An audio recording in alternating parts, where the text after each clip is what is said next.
ನಮಸ್ತೆ ವೀಕ್ಷಕರೇ, ಇವತ್ತಿನ ಈ ವಿಡಿಯೋದಲ್ಲಿ ನಾನು RTO ಆಫೀಸ್ಗೆ ಹೋಗದೆ ಡ್ರೈವಿಂಗ್ ಲೈಸೆನ್ಸನ್ನು ಯಾವ ರೀತಿಯಾಗಿ ಮಾಡಿಕೊಳ್ಳಬಹುದು, ಅದು ಕೂಡ ಆನ್ಲೈನ್ದಲ್ಲಿ ಯಾವ ರೀತಿಯಾಗಿ ನಾವು ಅಪ್ಲಿಕೇಶನನ್ನು ಹಾಕಿ ವಿತೌಟ್ ಟೆಸ್ಟ್ ನಾವು ಒಂದು ಲೈಸೆನ್ಸನ್ನು ಪಡೆದುಕೊಳ್ಳಬಹುದು. ಗೆಳೆಯರೆ, ನಾನು SK, ನೀವು ನೋಡ್ತಾ ಇರೋದು SK ಟೆಕ್ ಯೂಟ್ಯೂಬ್ ಚಾನಲನ್ನು. ಇದುವರೆಗೆ ನನ್ನ ಈ ಚಾನಲನ್ನು ಸಬ್ಸ್ಕ್ರೈಬ್ ಮಾಡಿಕೊಂಡಿಲ್ಲ ತಂದರೆ ಪ್ಲೀಸ್ ಸಬ್ಸ್ಕ್ರೈಬ್ ಮಾಡಿಕೊಳ್ಳಿ. ಹಾಗೆಯೇ ಪಕ್ಕದಲ್ಲಿರುವ ಬೆಲ್ ಐಕನ್ ಮೇಲೆ ಕ್ಲಿಕ್ ಮಾಡೋದನ್ನು ಮರೆಯಬೇಡಿ. ಏಕೆಂತಂದರೆ ಈ ಥರದ ಹೊಸ ವಿಡಿಯೋಸ್ಗಳ ಹೊಸ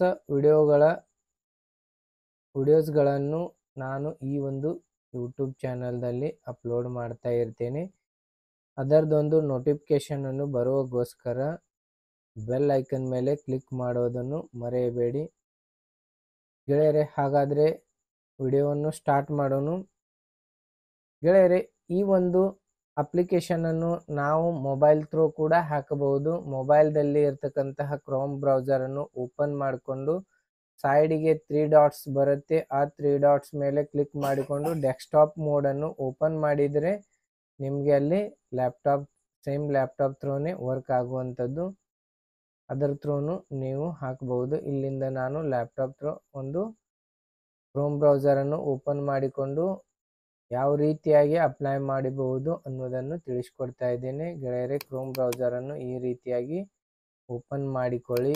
ಈ ರೀತಿಯಾಗಿ ಕ್ರೋಮ್ ಬ್ರೌಸರನ್ನು ಓಪನ್ ಆದ ನಂತರ ಇಲ್ಲಿ ಸರ್ಚ್ ಬಾಕ್ಸ್ದಲ್ಲಿ ಪರಿವಹನ ಅಂತೇಳಿ ಟೈಪ್ ಮಾಡಿ. ಈ ಥರ ಪರಿವಹನ ಅಂತೇಳಿ ಟೈಪ್ ಮಾಡಿಕೊಂಡು ಎಂಟರ್ ಬಟನ್ ಮೇಲೆ ಕ್ಲಿಕ್ ಮಾಡಿ. ಕ್ಲಿಕ್ ಮಾಡಿದಾಗ ಹೋಮ್ ಪರಿವಹನ ಸೇವಾ ಮಿನಿಸ್ಟರ್ ಆಫ್ ರೋಡ್ ಟ್ರಾನ್ಸ್ಪೋರ್ಟ್ ಅಂಥೇಳಿ ಬರುತ್ತೆ. ಇದರ ಮೇಲೆ ಕ್ಲಿಕ್ ಮಾಡಿ.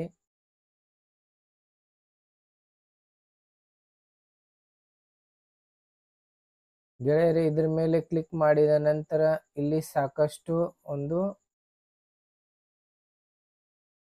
ಆಪ್ಷನ್ಗಳನ್ನು ಓಪನ್ ಆಗಿದ್ದಾವೆ. ಇಲ್ಲಿ ನೋಡಿ, ಡ್ರೈವರ್ ಲರ್ನರ್ಸ್ ಲೈಸೆನ್ಸ್ ಅಂತೇಳಿ ಇದೆ.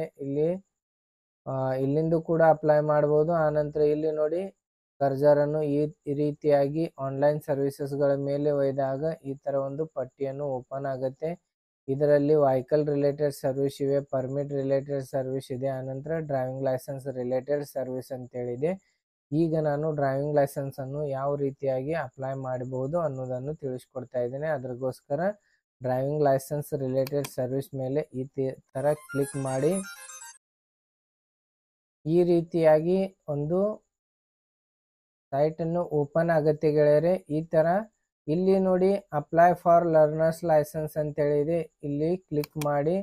ಇದರ ಮೇಲೆ ಕ್ಲಿಕ್ ಮಾಡಿದಾಗ ಈ ಥರ ಒಂದು following are the stages of application for applying learner's licence ಅಂತೇಳಿ ಬರುತ್ತೆ. ಇಲ್ಲಿ ಫುಲ್ ಅಪ್ಲಿಕೇಶನ್ ಡೀಟೇಲ್ಸ್ ಎಲ್ಲೆಲ್ಲಿ ತುಂಬಬೇಕು, ಆನಂತರ ಅಪ್ಲೋಡ್ ಡಾಕ್ಯುಮೆಂಟ್ಸ್ ಕೂಡ ಅಪ್ಲೋಡ್ ಮಾಡೋದು ಇರುತ್ತೆ. ಆನಂತರ ಅಪ್ಲೋಡ್ ಫೋಟೋ ಆ್ಯಂಡ್ ಸಿಗ್ನೇಚರ್ ಎರಡೂ ಕೂಡ ಅಪ್ಲೋಡ್ ಮಾಡೋದು ಇರುತ್ತೆ. ಆನಂತರ ಫೀಸ್ ಕಟ್ಟಬೇಕಾಗತ್ತೆ. ಆನಂತರ ವೆರಿಫೈ ದ ಪೇಮೆಂಟ್ ಸ್ಟೇಟಸ್ ಅಂತೇಳಿ ಬಂದಿದೆ.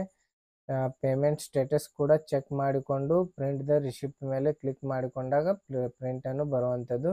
ಗೆಳೆಯರೆ, ನಾನು ಪ್ರಾಕ್ಟಿಕಲ್ ಆಗಿ ತೋರಿಸ್ತಾ ಇದ್ದೇನೆ. ಇಲ್ಲಿಂದ ನೀವು ಕಂಟಿನ್ಯೂ ಬಟನ್ ಮೇಲೆ ಕ್ಲಿಕ್ ಮಾಡಿ. ಕಂಟಿನ್ಯೂ ಬಟನ್ ಮೇಲೆ ಕ್ಲಿಕ್ ಮಾಡಿದಾಗ ಇಲ್ಲಿ ನೋಡಿ, ಜನರಲ್ ಅಂಥೇಳಿ ಬಂದಿರುತ್ತೆ. ಜನರಲ್ ಅಂಥೇಳಿನೇ ಇಡಿ. ಜನರಲ್ ಅಂಥೇಳಿ ಜನರಲ್ ಅಂಥೇಳಿ ಇಡಿ. ಆನಂತರ ಸಬ್ಮಿಟ್ ಮೇಲೆ ಕ್ಲಿಕ್ ಮಾಡಿ. ಸಬ್ಮಿಟ್ ಮೇಲೆ ಕ್ಲಿಕ್ ಮಾಡಿಕೊಂಡಾಗ ಇಲ್ಲಿ ನೋಡಿ, ಸಬ್ಮಿಟ್ ವಿವ್ ಆಧಾರ್ ಅಥೆಂಟಿಕೇಶನ್ ಅಂತೇಳಿ ಬರುತ್ತೆ. ಆನಂತರ ಸಬ್ಮಿಟ್ ವಿಥೌಟ್ ಆಧಾರ್ ಅಥೆಂಟಿಕೇಶನ್ ಅಂತೇಳಿ ಎರಡು ರೀತಿಯಲ್ಲಿ ಬರುವಂಥದ್ದು. ಇಲ್ಲಿ ಸಬ್ಮಿಟ್ ವಿವ್ ಆಧಾರ್ ಅಥೆಂಟಿಕೇಶನ್ ಮೇಲೆ ಕ್ಲಿಕ್ ಮಾಡಿಕೊಂಡಾಗ ನೀವು ಆಧಾರ್ ಥ್ರೂ ಒಂದು ಅಪ್ಲಿಕೇಶನನ್ನು ಅಪ್ಲೈ ಮಾಡಲಿಕ್ಕೆ ಒಂದು ಟಿಕ್ ಮಾರ್ಕ್ ಮಾಡಿದಂಗೆ ಆಗುತ್ತೆ. ಆನಂತರ ಇಲ್ಲಿ ಈ ಒಂದು ಆಪ್ಷನನ್ನು ಚೂಸ್ ಮಾಡಿಕೊಂಡ್ರೆ RTO ಆಫೀಸ್ಗೆ ಹೋಗಿ ನೀವು ಒಂದು ಲೈಸೆನ್ಸನ್ನು ಮಾಡಿಕೊಳ್ಳಬಹುದು. ಇಲ್ಲಿಂದ ನಾವು ಯಾವುದೇ ರೀತಿಯಾಗಿ RTO ಆಫೀಸ್ಗೆ ಹೋಗದೇನೆ ಲೈಸೆನ್ಸನ್ನು ಯಾವ ರೀತಿಯಾಗಿ ಮಾಡಿಕೊಳ್ಳಬಹುದು ಅನ್ನೋದನ್ನು ತಿಳಿದುಕೊಳ್ಳೋಣ. ಇಲ್ಲಿ ಟಿಕ್ ಮಾರ್ಕ್ ಮಾಡಿ. ಆನಂತರ ಇಲ್ಲಿ ಸಬ್ಮಿಟ್ ಬಟನ್ ಮೇಲೆ ಕ್ಲಿಕ್ ಮಾಡಿ. ಸಬ್ಮಿಟ್ ಬಟನ್ ಮೇಲೆ ಕ್ಲಿಕ್ ಮಾಡಿದಾಗ if you mobile number has been changed please get the new mobile number linked update with your Aadhaar record ಅಂತೇಳಿ ಇದೆ.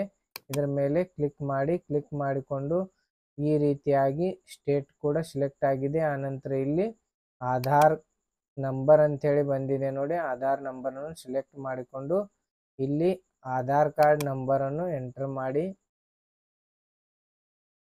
ಈ ರೀತಿ ಆಧಾರ್ ನಂಬರನ್ನು ಎಂಟರ್ ಮಾಡಿಕೊಂಡು ಜನರೇಟ್ OTP ಮೇಲೆ ಕ್ಲಿಕ್ ಮಾಡಿ. ಜನರೇಟ್ OTP ಮೇಲೆ ಕ್ಲಿಕ್ ಮಾಡಿಕೊಂಡಾಗ ನಿಮ್ದೊಂದು ಆಧಾರ್ಗೆ ಲಿಂಕ್ ಇರುವಂತಹ ಮೊಬೈಲ್ ನಂಬರ್ಗೆ ಒಂದು OTPಯನ್ನು ಹೋಗಿರುತ್ತೆ. ಆ OTPಯನ್ನು ಇಲ್ಲಿ ಎಂಟರ್ ಮಾಡಿ.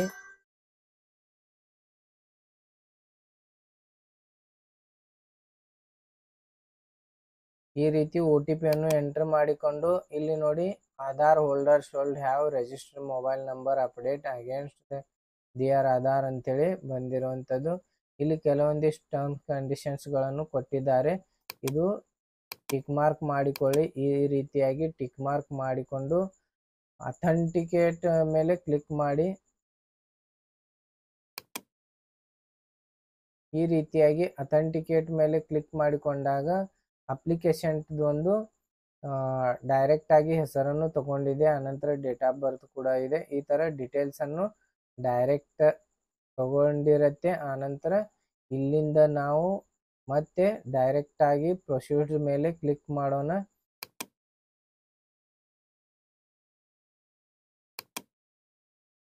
ಈ ರೀತಿಯಾಗಿ ಎಲ್ಲ ಡೀಟೇಲ್ಸ್ ಕೂಡ ಈ ರೀತಿಯಾಗಿ ಓಪನ್ ಆಗಿರುವಂಥದ್ದು. Application for learner licence LL general ಅಂತೇಳಿ ಬಂದಿದೆ ನೋಡಿ. ಇಲ್ಲಿಂದ ನಾವು RTO ಆಫೀಸ್ ನಮಗೆ ನಿಯರೆಸ್ಟ್ ಇರುವಂತಹ RTO ಆಫೀಸನ್ನು ಇಲ್ಲಿಂದ ನಾವು ಸೆಲೆಕ್ಟನ್ನು ಮಾಡಿಕೊಳ್ಳಬೇಕು.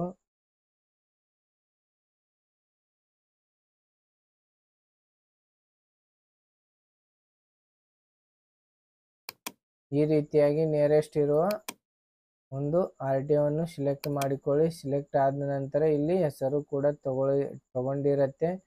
ಆನಂತರ ಇಲ್ಲಿ ಜೆಂಡರ್ ತಗೊಂಡಿದೆ ನೋಡಿ. ಡೇಟ್ ಆಫ್ ಬರ್ತ್ ಕೂಡ ತಗೊಂಡಿರುವಂಥದ್ದು. ಇಲ್ಲಿಂದ ಬ್ಲಡ್ ಗ್ರೂಪನ್ನು ಸೆಲೆಕ್ಟ್ ಮಾಡಿಕೊಳ್ಳಬೇಕು. ಆನಂತರ ಕ್ವಾಲಿಫಿಕೇಶನ್ ಏನಾಗಿದೆ ಅನ್ನೋದನ್ನು ಇಲ್ಲಿಂದ ನಾವು ಸೆಲೆಕ್ಟ್ ಮಾಡಿಕೊಳ್ಳೋಣ. ಈ ರೀತಿಯಾಗಿ ಇಲ್ಲಿ ಕ್ವಾಲಿಫಿಕೇಶನನ್ನು ಸೆಲೆಕ್ಟ್ ಮಾಡಿಕೊಳ್ಳಿ. ಏನೂ ಕಲ್ತಿಲ್ಲ ಅಂತಂದರೆ ಇಲ್ಲಿ ಇಲ್ಟರೇಟ್ ಅಂಥೇಳಿ ಬಂದಿದೆ. ಇದನ್ನು ಸೆಲೆಕ್ಟ್ ಮಾಡಿಕೊಳ್ಳಿ. ಕಲ್ತಿದ್ರೆ ಈ ಥರ ಏನು ಕ್ವಾಲಿಫಿಕೇಶನ್ ಆಗಿದೆ ಅನ್ನೋದನ್ನು ಇಲ್ಲಿಂದ ನಾವು ಪಡೆದುಕೊಳ್ಳಬಹುದು. ಇಲ್ಲಿಂದ ನಾವು ಸೆಲೆಕ್ಟ್ ಮಾಡಿಕೊಳ್ಳಬಹುದು. ಆನಂತರ ನೋಡಿ ಗೆಳೆಯರೆ, ಇಲ್ಲಿ ಯಾವುದೇ ರೀತಿಯಾದ ಸ್ಟಾರ್ ಮಾರ್ಕನ್ನು ಕೊಟ್ಟಿಲ್ಲ. ಇಲ್ಲಿ ರಿಜಿಸ್ಟರ್ ಮೊಬೈಲ್ ನಂಬರು ಕೇಳ್ತಾ ಇದೆ. ರಿಜಿಸ್ಟರ್ ಮೊಬೈಲ್ ನಂಬರ್ ಇಲ್ಲಿಂದ ನಾವು ಎಂಟರ್ ಮಾಡಿಕೊಳ್ಳಬೇಕು. ಆನಂತರ ಅಲ್ಟರ್ನೇಟಿವ್ ಮೊಬೈಲ್ ನಂಬರ್ ಕೂಡ ಕೊಟ್ಟಿರುವಂಥದ್ದು. ಬೇಕಿದ್ರೆ ಹಾಕಿ, ಇಲ್ಲತ್ತಂದರೆ ಅಲ್ಲೇ ಬಿಟ್ಬಿಡಿ. ಇಲ್ಲಿ ನೋಡಿ ಬಿಜಾಪುರ ಡಿಸ್ಟಿಕ್ನನ್ನು ಸೆಲೆಕ್ಟ್ ಆಗಿದೆ ಆಲ್ರೆಡಿ. ಆನಂತರ ತಾಲೂಕನ್ನು ಇಲ್ಲಿಂದ ಸೆಲೆಕ್ಟ್ ಮಾಡಿಕೊಳ್ಳೋಣ. ಈ ರೀತಿಯಾಗಿ ತಾಲೂಕನ್ನು ಸೆಲೆಕ್ಟ್ ಮಾಡಿಕೊಂಡು ಮತ್ತೆ ಇಲ್ಲಿಂದ ಗ್ರಾಮವನ್ನು ಸೆಲೆಕ್ಟ್ ಮಾಡಿಕೊಳ್ಳೋಣ. ಈ ರೀತಿಯಾಗಿ ಗ್ರಾಮ ಸೆಲೆಕ್ಟ್ ಮಾಡಿಕೊಳ್ಳಿ. ಆನಂತರ ಗ್ರಾಮವನ್ನು ಸೆಲೆಕ್ಟ್ ಆದ ನಂತರ ಇಲ್ಲಿ ನೋಡಿ duration of stay at present address ಅಂತೇಳಿದೆ. ಪ್ರೆಸೆಂಟ್ ಅಡ್ರೆಸ್ದಲ್ಲಿ ನೀವು ಎಷ್ಟು ವರ್ಷಗಳಿಂದ ನೀವು ವಾಸವಾಗಿದ್ದೀರಾ ಅನ್ನೋದನ್ನು ಇಲ್ಲಿಂದ ಸೆಲೆಕ್ಟ್ ಮಾಡಿಕೊಳ್ಳಿ. ಆನಂತರ ಇಲ್ಲಿಂದ ಮಂತು ಕೂಡ ಸೆಲೆಕ್ಟ್ ಮಾಡಿಕೊಳ್ಳಿ.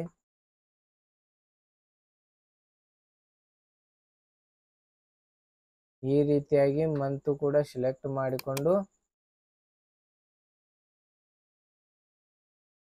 ಇಲ್ಲಿ ನೋಡಿ ಯಾವ ಒಂದು ಮೋಟರ್ ಸೈಕಲ್ಗೋಸ್ಕರ ನೀವು ಸ್ಕೂಟಿಗೋಸ್ಕರ ಏನಾದರೂ ನೀವು ಲೈಸೆನ್ಸನ್ನು ಅಪ್ಲೈ ಮಾಡ್ತಾ ಇದ್ರೆ ಮೋಟರ್ ಸೈಕಲ್ ವಿತೌಟ್ ಗಿಯರ್ ಅಂತೇಳಿ ಬಂದಿರುತ್ತೆ. ಆನಂತರ ಮೋಟರ್ ಸೈಕಲ್ಗೋಸ್ಕರ ನೀವು ಏನಾದರೂ ಪಡೆದುಕೊಳ್ಳಬಹುದು, ಗಿಯರ್ ವಿತ್ ಮೋಟರ್ ಸೈಕಲ್ ಅದೊಂದು ಪಡೆದುಕೊಳ್ಳಬಹುದಾದರೆ ಲೈಸೆನ್ಸನ್ನು ಇದನ್ನು ಸೆಕೆಂಡ್ ಆಪ್ಷನನ್ನು ಚೂಸ್ ಮಾಡ್ಕೊಳ್ಳಿ. ಇಲ್ಲಿಂದ ಲೈಟ್ ಮೋಟರ್ ವೆಹಿಕಲನ್ನು ಲೈಟ್ ಮೋಟರ್ ವೆಹಿಕಲ್ ಲೈಸೆನ್ಸನ್ನು ಪಡೆದುಕೊಳ್ಳಬೇಕಾದರೆ ಇಲ್ಲಿ ಲೈಟ್ ಮೋಟರ್ ವೆಹಿಕಲ್ LMV ಅಂತೇಳಿ ಇದೆ, ಇದನ್ನು ಸೆಲೆಕ್ಟನ್ನು ಮಾಡಿಕೊಳ್ಳಿ. ಇಲ್ಲಿಂದ ನಾನು ವಿತೌಟ್ ಗಿಯರ್ದೊಂದು ಲೈಸೆನ್ಸನ್ನು ಸೆಲೆಕ್ಟ್ ಮಾಡ್ಕೊಳ್ತಾ ಇದ್ದೇನೆ. ಆನಂತರ ಇಲ್ಲಿ ಅರೋ ಮಾರ್ಕ್ ಕೊಟ್ಟಿದೆ, ಈ ಅರೋ ಮಾರ್ಕ್ ಮೇಲೆ ಕ್ಲಿಕ್ ಮಾಡಿಕೊಂಡಾಗ ಇಲ್ಲಿ ಡೈರೆಕ್ಟ್ ಆಟೋಮೆಟಿಕ್ ತಗೊಳುತ್ತೆ. ಆನಂತರ ಇಲ್ಲಿ ಪ್ಲೀಸ್ TKPS ಅಂತೇಳಿದೆ, ಇದು application trained for driving licence school. ನೀವು ಏನಾದರೂ ಡ್ರೈವಿಂಗ್ ಸ್ಕೂಲಲ್ಲಿ ಏನಾದರೂ ಕಲ್ತಿದ್ರಿಯಪ್ಪ ಅಂತಂದರೆ ಇದನ್ನು ಟಿಕ್ ಮಾರ್ಕ್ ಮಾಡಿಕೊಳ್ಳಿ. ಟಿಕ್ ಮಾರ್ಕ್ ಮಾಡಿಕೊಂಡಾಗ ಈ ಥರ ಡ್ರೈವಿಂಗ್ ಎಲ್ಲಿ ಕಲ್ತೀರಾ, ಎಷ್ಟು ದಿನ ಕಲ್ತೀರಾ ಅನ್ನೋದನ್ನು ಇಲ್ಲಿಂದ ನೀವು ಸಿಲೆಕ್ಟ್ ಮಾಡಿಕೊಳ್ಳಬಹುದು. ನಾನು ಇಂಡಿವಿಜುವಲ್ ಆಗಿ ಕಲ್ತಿದ್ದೇನೆ, ಅದಕ್ಕೋಸ್ಕರ ಇಂಡಿವಿಜುವಲ್ದು ಇದು ಚೆಕ್ಕನ್ನು ಮಾಡಿಲ್ಲ, ಹಾಗೆಯೇ ಬಿಡ್ತಾ ಇದ್ದೇನೆ. ಆನಂತರ ಇಲ್ಲಿ ನೋಡಿ ಸೆಲ್ಫ್ ಡಿಕ್ಲರೇಷನ್ ಫಾರ್ಮ್ 1 ಅಂತೇಳಿ ಬಂದಿದೆ. ಇದರ ಮೇಲೆ ಕ್ಲಿಕ್ ಮಾಡಿಕೊಂಡಾಗ ಇಲ್ಲಿ ಕೆಲವೊಂದಿಷ್ಟು ಆಪ್ಷನ್ಸನ್ನು ಕೊಟ್ಟಿರುವಂಥದ್ದು. ಇಲ್ಲಿ ಇದನ್ನು ನೋ ಅಂತೇಳಿ ಟಿಕ್ ಮಾಡಿ, ಆನಂತರ ಇದು ಎಸ್ ಅಂತೇಳಿ ಟಿಕ್ ಮಾಡಿ, ಆನಂತರ ಇದು ಕೂಡ ನೋ ಅಂತೇಳಿ ಟಿಕ್ ಮಾಡಿ, ಇದು ನೋ ಅಂತೇಳಿ, ಆನಂತರ ಇದು ನೋ ಅಂತೇಳಿ ಟಿಕ್ ಮಾರ್ಕ್ ಮಾಡಿಕೊಂಡು ಇಲ್ಲಿ IRB declaration that to the best of my knowledge ಅಂತೇಳಿ ಕೊಟ್ಟಿರುವಂಥದ್ದು. ಇದು ಕೂಡ ಟಿಕ್ ಮಾರ್ಕ್ ಮಾಡಿಕೊಂಡು ಸಬ್ಮಿಟ್ ಬಟನ್ ಮೇಲೆ ಕ್ಲಿಕ್ ಮಾಡಿ. Are you sure the submit self declaration to physical fitness ಅಂಥೇಳಿ ಬಂದಿದೆ. ಎಸ್, ಇದನ್ನು ಓಕೆ ಕೊಡಿ. ಓಕೆ ಕೊಟ್ಟಾಗ ಈ ಥರ ಸೆಲ್ಫ್ ಡಿಕ್ಲರೇಷನ್ ಫಾರ್ಮನ್ನು ಸಬ್ಮಿಟ್ ಆಗುತ್ತೆ. ಆನಂತರ ಇಲ್ಲಿ ಬ್ಯಾಕ್ ಬಟನ್ ಮೇಲೆ ಕ್ಲಿಕ್ ಮಾಡಿ ಮತ್ತೆ ಬ್ಯಾಕ್ ಆಗುತ್ತೆ. ಆನಂತರ ಎಸ್ ಗೆಳೆಯರೆ, ಇಲ್ಲಿ I am willing to donate my organs in case of accidental death ಅಂತೇಳಿ ಕೊಟ್ಟಿದ್ದಾರೆ. ನಿಮಗೆ ಅಕಸ್ಮಿಕ್ಕಾಗಿ ಆಕ್ಸಿಡೆಂಟ್ ಆಗಿ ಡೆತ್ ಅನ್ನು ಹೊಂದಿದ್ರೆ ನಿಮ್ಮ ಆರ್ಗಾನ್ಸ್ ಅನ್ನು ದಾನ ಮಾಡಲು ಬಯಸುವಿರಾ ಅಂಥೇಳಿ ಕೊಟ್ಟಿರುವಂಥದ್ದು. ಇಲ್ಲಿ ನೀವು ದಾನ ಮಾಡಲು ಬಯಸ್ತಿದ್ರೆ ಇಲ್ಲಿಂದ ಎಸ್ ಅಂತೇಳಿ ಟಿಕ್ ಮಾರ್ಕ್ ಮಾಡಿ, ಇಲ್ಲತ್ತಂದರೆ ನೋ ಅಂತೇಳಿ ಟಿಕ್ ಮಾರ್ಕ್ ಮಾಡಿ. ಆನಂತರ ಸಬ್ಮಿಟ್ ಬಟನ್ ಮೇಲೆ ಕ್ಲಿಕ್ ಮಾಡಿಕೊಂಡಾಗ you entered mobile number as is being used to all communicate purpose okay or to cancel ಅಂತೇಳಿ ಬಂದಿದೆ. ಓಕೆ ಅಂತೇಳಿ ಟೈಪ್ ಮಾಡ್ತಾ ಇದ್ದೇನೆ. ಆನಂತರ your application has been accepted if it is found letter stage ಅಂತೇಳಿ ಬಂದಿರುವಂಥದ್ದು. ಇಲ್ಲಿಂದ ಕೂಡ ಓಕೆಯನ್ನು ಕೊಡ್ತಾ ಇದ್ದೇನೆ. Are you sure the submit details ಅಂತೇಳಿ ಕೇಳ್ತಾ ಇದೆ. ಎಸ್, ಓಕೆ ಅಂತೇಳಿ ಕೊಡಿ. ಓಕೆ ಅಂತೇಳಿ ಕೊಟ್ಟಾಗ ಈ ಒಂದು ಅಪ್ಲಿಕೇಶನನ್ನು ಸಬ್ಮಿಟ್ ಆಗುತ್ತೆ. ಇಲ್ಲಿ ನೋಡಿ Sarathi congratulations, your application has been submitted successfully ಅಂತೇಳಿ ಬಂದಿರುವಂಥದ್ದು. ಆನಂತರ ಇಲ್ಲಿ ಓಕೆ ಮೇಲೆ ಕ್ಲಿಕ್ ಮಾಡಿ. ಓಕೆ ಮೇಲೆ ಕ್ಲಿಕ್ ಮಾಡಿಕೊಂಡಾಗ ಈ ಥರ ಫಾರ್ಮನ್ನು ಓಪನ್ ಆಗುತ್ತೆ ಗೆಳೆಯರೆ. ನೀವು ಈ ಒಂದು ಫಾರ್ಮನ್ನು ಪ್ರಿಂಟ್ ಮಾಡಬೇಕಾದ್ರೆ ನೀವು ಇಲ್ಲಿ ನೋಡಿ ಅಪ್ಲಿಕೇಶನ್ ಫಾರ್ಮ್ ಫೀಲ್ಡ್ ಅಂತೇಳಿ ಇದೆ. ಆನಂತರ ಇದ್ರ ಕೆಳಗಡೆ ಬಂದುಬಿಟ್ಟು ಪ್ರಿಂಟ್ ಅಕ್ನಾಲಜ್ಮೆಂಟ್ ಅಂಥೇಳಿ ಬಂದಿರುವಂಥದ್ದು.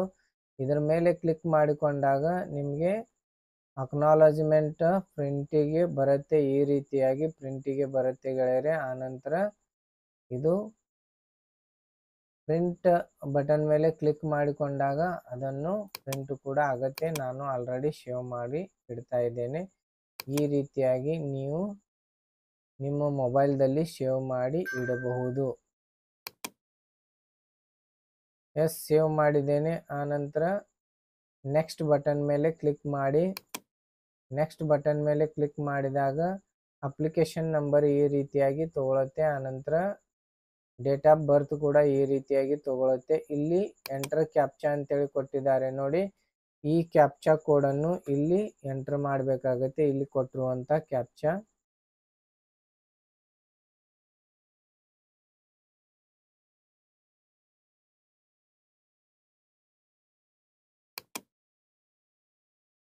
ಈ ರೀತಿಯಾಗಿ ಕ್ಯಾಪ್ಚಾ ಕೋಡನ್ನು ಎಂಟರ್ ಮಾಡಿಕೊಂಡು ಸಬ್ಮಿಟ್ ಬಟನ್ ಮೇಲೆ ಕ್ಲಿಕ್ ಮಾಡಿ.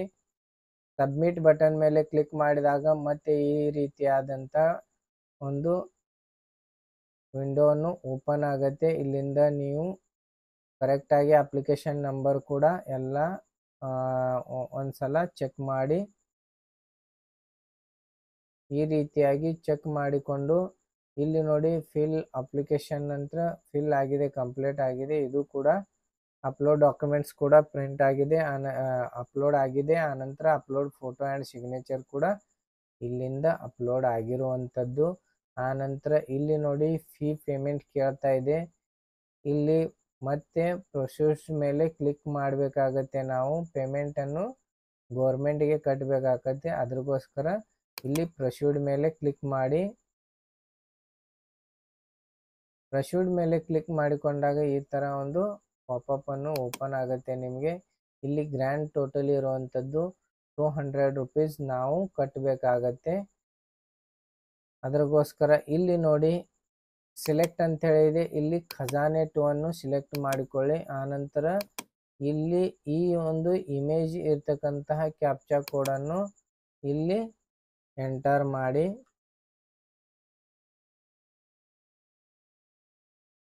ಈ ರೀತಿಯಾಗಿ ಎಂಟರ್ ಮಾಡಿಕೊಳ್ಳಿ. ಎಂಟರ್ ಆದ ನಂತರ mail will be send to this ID ಅಂತೇಳಿ ಬಂದಿರುವಂಥದ್ದು ಇಲ್ಲಿ ಟಿಕ್ ಮಾರ್ಕ್ ಆಗ್ತಾ ಇಲ್ಲ. ಆನಂತರ ಪೇನೋ ಮೇಲೆ ಕ್ಲಿಕ್ ಮಾಡಿ. ಪೇನೋ ಮೇಲೆ ಕ್ಲಿಕ್ ಮಾಡಿದಾಗ ಈ ಥರ ಒಂದು ಸೈಟನ್ನು ಓಪನ್ ಆಗುತ್ತೆ ಖಜಾನೆದು. ಆನಂತರ ಇಲ್ಲಿ I agree terms and conditions ಮೇಲೆ ಕ್ಲಿಕ್ ಮಾಡಿಕೊಳ್ಳಿ. ಆನಂತರ ಪ್ರೊಸೀಡ್ ಫಾರ್ ಪೇಮೆಂಟ್ ಮೇಲೆ ಕ್ಲಿಕ್ ಮಾಡಿ. ಪ್ರೊಸೀಡ್ ಫಾರ್ ಪೇಮೆಂಟ್ ಮೇಲೆ ಕ್ಲಿಕ್ ಮಾಡಿದಾಗ ಪೇಮೆಂಟ್ ಮಾಡಲಿಕ್ಕೆ ಒಂದು ಗೆಟ್ವೇಯನ್ನು ಓಪನ್ ಆಗುತ್ತೆ. ಈ ರೀತಿಯಾದ ಪೇಮೆಂಟ್ ಗೆಟ್ವೇಯನ್ನು ಓಪನ್ ಆಗುತ್ತೆ. ಪಾವತಿಯ ವಿವರ ಇಲ್ಲಿಂದ ಸಿಲೆಕ್ಟ್ ಮಾಡಿಕೊಂಡು ನೀವು ನೆಫ್ಟ್ ಮಾಡ್ತಾ ಇದ್ರೆ ನೆಫ್ಟನ್ನು ಸಿಲೆಕ್ಟ್ ಮಾಡಿಕೊಳ್ಳಿ. ಆನಂತರ ನೆಟ್ ಬ್ಯಾಂಕಿಂಗ್ ಥ್ರೂ ಮಾಡ್ತಾ ಇದ್ರೆ ನೆಟ್ ಬ್ಯಾಂಕಿಂಗ್ ಅನ್ನು ಸಿಲೆಕ್ಟ್ ಮಾಡಿಕೊಳ್ಳಿ. ಇಲ್ಲತ್ತಂದರೆ ಚೆಕ್, ಡ್ರಾಪ್ಸ್, ಕ್ಯಾಶ್ ಅಂತೂ ಇದೆ. ನಾನು ಇಲ್ಲಿ ನೆಫ್ಟ್ RTGS ಅಂಥೇಳಿ ಸಿಲೆಕ್ಟ್ ಮಾಡ್ಕೊಳ್ತಾ ಇದ್ದೇನೆ.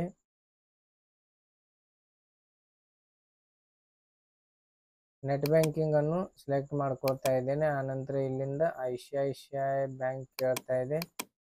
ಎಸ್, ನೆಫ್ಟ್ RTGS ಅಂತ ಸಿಲೆಕ್ಟ್ ಮಾಡ್ಕೊಳ್ತೇನೆ.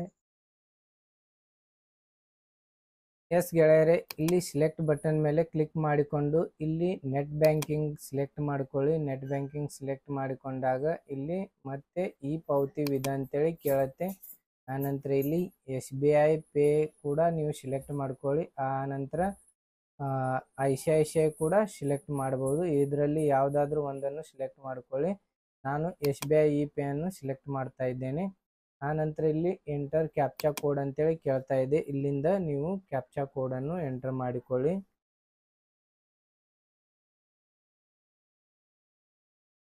ಈ ಥರ ಇಲ್ಲಿ ಕೊಟ್ಟಿರುವಂಥ ಕ್ಯಾಪ್ಚಾ ಕೋಡನ್ನು ಇಲ್ಲಿ ಎಂಟರ್ ಮಾಡಿ. ಆನಂತರ ಟರ್ಮ್ಸ್ ಕಂಡೀಷನ್ಸನ್ನು ಕೊಟ್ಟಿದ್ದಾರೆ, ಇದನ್ನು ಟಿಕ್ ಮಾರ್ಕ್ ಮಾಡಿಕೊಂಡು ಸಬ್ಮಿಟ್ ಬಟನ್ ಮೇಲೆ ಕ್ಲಿಕ್ ಮಾಡಿ. ಸಬ್ಮಿಟ್ ಬಟನ್ ಮೇಲೆ ಕ್ಲಿಕ್ ಮಾಡಿದಾಗ ಈ ಥರ ನಿಮಗೆ ಒಂದು ಪಾಪಪ್ ಅನ್ನು ಓಪನ್ ಆಗುತ್ತೆ. ಗೆಳೆಯರೆ, ಇದಾದ ನಂತರ ನೀವು ಇಲ್ಲಿ ನೋಡಿ ಇಂಟರ್ನೆಟ್ ಬ್ಯಾಂಕಿಂಗ್ ಕೂಡ ಕೊಟ್ಟಿರುವಂಥದ್ದು, ಆನಂತರ UPI ಕೂಡ ಕೊಟ್ಟಿರುವಂಥದ್ದು. ಇಲ್ಲಿಂದ UPI ಥ್ರೂ ಕೂಡ ನೀವು ಪೇಮೆಂಟನ್ನು ಮಾಡ್ಕೊಳ್ಳಿಕ್ಕೆ ಒಂದು ಆಪ್ಷನ್ಸನ್ನು ಇರುವಂಥದ್ದು. ಆನಂತರ ಇಲ್ಲಿ ಇಂಟರ್ನೆಟ್ ಬ್ಯಾಂಕಿಂಗ್ ಕೂಡ ಕೊಡಲಾಗಿದೆ ನೋಡಿ. ಇಲ್ಲಿಂದ ನಾವು UPI ಅನ್ನು ಸಿಲೆಕ್ಟ್ ಮಾಡ್ತಾ ಇದ್ದೇನೆ. ಆನಂತರ ಇಲ್ಲಿ UPI QR ಕೋಡನ್ನು ಟಿಕ್ ಮಾರ್ಕ್ ಮಾಡಿ. ಆನಂತರ ಪೇನೋ ಬಟನ್ ಮೇಲೆ ಕ್ಲಿಕ್ ಮಾಡಿ. ಪೇನೋ ಬಟನ್ ಮೇಲೆ ಕ್ಲಿಕ್ ಮಾಡಿದಾಗ ಈ ಥರ QR ಕೋಡನ್ನು ಓಪನ್ ಆಗುತ್ತೆ. ಇದನ್ನು ಸ್ಕ್ಯಾನ್ ಮಾಡಿಕೊಂಡು ನೀವು ಪೇಯನ್ನು ಮಾಡಬೇಕಾಗತ್ತೆ. ಪೇ ಮಾಡಿಕೊಂಡಾಗ ಈ ಥರ ಕನೆಕ್ಷನನ್ನು ಈ ಥರ ಅಪ್ಲಿಕೇಶನ್ ನಂಬರ್ ಬರುತ್ತೆ. ಆನಂತರ ಬ್ಯಾಂಕ್ ರೆಫರೆನ್ಸ್ ನಂಬರ್ ಕೂಡ ಬಂದಿರುವಂಥದ್ದು. ಆನಂತರ ಟೋಟಲ್ ಅಮೌಂಟ್ ಬಂದುಬಿಟ್ಟು 200 ಇದೆ. ಕೇವಲ ನಿಮಗೆ 200 ರೂಪಾಯಲ್ಲಿ ನಿಮ್ಮ ಲೈಸೆನ್ಸನ್ನು LLR ಲೈಸೆನ್ಸನ್ನು ಪಡೆದುಕೊಳ್ಳಬಹುದು ಗೆಳೆಯರೆ. ಆನಂತರ ಇಲ್ಲಿ click here for print receipt ಅಂತ ಹೇಳಿ ಇದೆ, ಇದ್ರ ಮೇಲೆ ಕ್ಲಿಕ್ ಮಾಡಿ. ಇದರ ಮೇಲೆ ಕ್ಲಿಕ್ ಮಾಡಿದಾಗ ಈ ಥರ ಒಂದು ವಿಂಡೋವನ್ನು ಓಪನ್ ಆಗುತ್ತೆ. ಇಲ್ಲಿ ಸೀರಿಯಲ್ ನಂಬರ್ ಇರುವಂಥದ್ದು, ಆನಂತರ ರಿಸಿಪ್ಟ್ ನಂಬರ್ ಇದೆ, ಆನಂತರ RTO ವಿಜಯಪುರ ಅಂತೇಳಿ ಇರುವಂಥದ್ದು, ಆನಂತರ ಇಲ್ಲಿ ಡೇಟ್ ಆ್ಯಂಡ್ ಟೈಮಿಂಗ್ ಕೂಡ ಇರುವಂಥದ್ದು. ಇಲ್ಲಿ ಟಿಕ್ ಮಾರ್ಕ್ ಮಾಡಿಕೊಂಡು ಇಲ್ಲಿ ನೋಡಿ enter tax show A above ಅಂಥೇಳಿ ಬಂದಿರುವಂಥದ್ದು. ಇಲ್ಲಿ ಕೊಟ್ಟಿರುವಂತಹ ಒಂದು ಕ್ಯಾಪ್ಚಾವನ್ನು ಇಲ್ಲಿ ಎಂಟರ್ ಮಾಡಿ. ಈ ರೀತಿ ಕ್ಯಾಪ್ಚಾವನ್ನು ಇಲ್ಲಿ ಎಂಟರ್ ಮಾಡಿಕೊಂಡು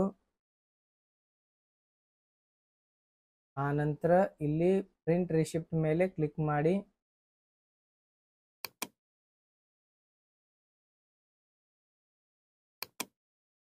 ಈ ರೀತಿಯಾಗಿ ಪ್ರಿಂಟ್ ರಿಸಿಪ್ಟ್ ಮೇಲೆ ಕ್ಲಿಕ್ ಮಾಡಿದಾಗ ಈ ಥರ ನಿಮ್ಮದೊಂದು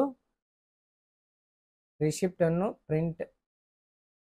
ಪ್ರಿಂಟಿಂಗ್ಗೆ ಬರುತ್ತೆ ಗೆಳೆಯರೆ. ಇಲ್ಲಿಂದ ನೀವು ಡೌನ್ಲೋಡ್ ಕೂಡ ಮಾಡಿ ಇಡಬಹುದು, ಇಲ್ಲತ್ತಂದರೆ ಇಲ್ಲಿಂದ ಪ್ರಿಂಟ್ ಕೂಡ ಕೊಡಬಹುದು ಗೆಳೆಯರೆ.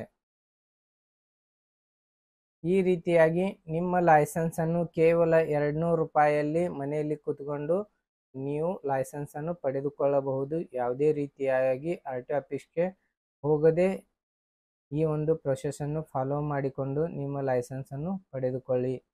ಈ ಒಂದು ವಿಡಿಯೋವನ್ನು ಇಷ್ಟವಾದರೆ ಲೈಕ್ ಮಾಡಿ, ಶೇರ್ ಮಾಡಿ ಮತ್ತು ಚಾನಲನ್ನು ಸಬ್ಸ್ಕ್ರೈಬ್ ಮಾಡೋದನ್ನು ಮರೆಯಬೇಡಿ ಗೆಳೆಯರೆ. Thank you so much. ಮತ್ತೆ ಸಿಗೋಣ ಮುಂದಿನ ವಿಡಿಯೋದಲ್ಲಿ.